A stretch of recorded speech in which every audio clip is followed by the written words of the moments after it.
আসসালামু আলাইকুম, সবাইকে স্বাগতম জানাচ্ছি। আজ আমি তৈরি করে দেখাবো কাচকি মাছের শুটকি দিয়ে সুস্বাদু ভর্তা। যারা শুটকি খেতে পছন্দ করেন তাদের কাছে এই শুটকি মাছের ভর্তাটি খুব ভালো লাগবে।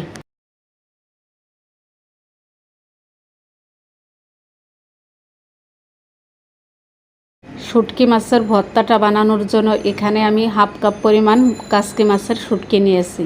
বড় সাইজের রসুনের কোয়া নিয়েছি 7 থেকে 8টি, পেঁয়াজ নিয়েছি মাঝারি সাইজের একটা, ধনের পাতা নিয়েছি 2 টেবিল চামচ পরিমাণ, কাঁচামরিচ নিয়েছি 5-6টি, শুকনা মরিচ নিয়েছি 7-8টি। এবার চুলায় একটা প্যান বসিয়ে মাছগুলো টেলে নেব তেল ছাড়া। মাছগুলো টেলে নিয়ে হালকা গরম পানি দিয়ে খুব ভালো করে ধুয়ে নিতে হবে। মাছগুলো ধুয়ে নেওয়ার সময় দেখবেন অনেক ময়লা পানি বের হবে।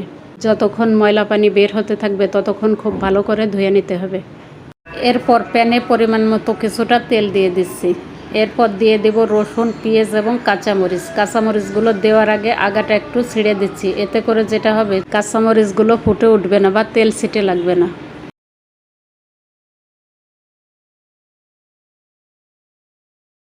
এরপর শুকনা মরিচগুলো টেলে নেব, তারপর ধনের পাতাগুলো টেলে নেব।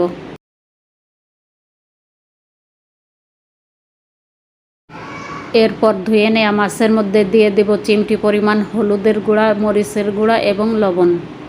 এরপর মাছগুলো হলুদ লবণের সাথে মেখে নিয়ে ভাজতে চলে যাব। প্যানে পরিমাণ মতো কিছুটা তেল দিয়ে দেব। এরপর শুটকি মাছগুলো দিয়ে দেব। চুলার জালটা মিডিয়াম টু লোয়ের মাঝামাঝি রেখে মাছগুলো ভেজে নিতে হবে। এই মাছগুলো ভেজে নেওয়ার সময় অল্প একটু পানি ব্যবহার করতে পারেন, তাহলে যেটা হবে মাছগুলো বেশি শক্ত হয়ে যাবে না। তো আমি মাছগুলো বেশ অনেকটা সময় নিয়েই ভেজে নিয়েছি। ভেজে নিয়ে পেঁয়াজ রসুন দিয়ে আরও কিছুক্ষণ একসাথে নেড়ে চেড়ে ভেজে নেব। এবার সব কিছু তুলে আমি পাটায় বেটে নেব। যে যেভাবে পছন্দ করেন সেভাবে ভর্তা করে নিতে পারেন। শুটকি ভর্তাটা আমি শিলপাটায় তৈরি করে নেব। এখানে লবণ মরিচটা আপনাদের স্বাদ অনুযায়ী দিয়ে নেবেন। ব্লেন্ডার জারেও ভর্তা করে নিতে পারেন, যেটা দিয়ে আমরা মশলা গুঁড়ো করে থাকি। যারা শুটকি প্রিয় আছেন তারা একবার হলেও এই শুটকি ভর্তাটা তৈরি করে দেখবেন। যারা শুটকি খেতে পছন্দ করে না তারাও অনায়াসে এই শুটকি ভর্তাটা খেয়ে নেবে। ভর্তাটা দেখতে যতটা লোভনীয় লাগছে, খেতে তার থেকেও ভীষণ মজা লেগেছে।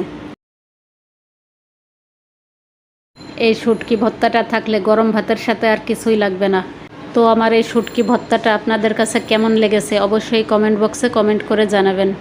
ভালো লেগে থাকলে একটি লাইক দিয়ে চ্যানেলটি সাবস্ক্রাইব করে আমার সাথেই থাকবেন। সবাইকে অনেক ধন্যবাদ। আল্লাহ হাফেজ।